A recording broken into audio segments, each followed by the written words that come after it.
তিনি কলকাতা হাইকোর্টের প্রধান বিচারপতি, যাদবপুর ইউনিভার্সিটির প্রশাসক নন। সাম্প্রতিক অশান্তির প্রেক্ষিতে মন্তব্য করেছেন বিচারপতি টি.এস. শিবগানাম। প্রধান বিচারপতি এবং বিচারপতি চৈতালি চট্টোপাধ্যায়ের বেঞ্চে যাদবপুরের অশান্তির বেশ কয়েকটি বিষয় উল্লেখ করে মামলা দায়েরের অনুমতি চেয়েছেন কয়েকজন।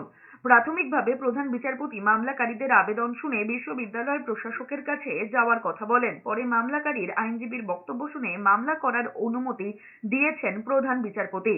মামলাকারীর আইনজীবী শুভম দাস আবেদন জানিয়েছেন যাদবপুরে পড়ুয়াদের নিরাপত্তার ব্যবস্থা করা হোক। পাশাপাশি পুলিশ আউটপোস্ট করার দাবিও জানানো হয়েছে। পাশাপাশি পুলিশের ভূমিকা নিয়ে বিচারপতি তীর্থঙ্কর ঘোষের এজলাসে জনস্বার্থ মামলা দায়ের করা হয়েছে।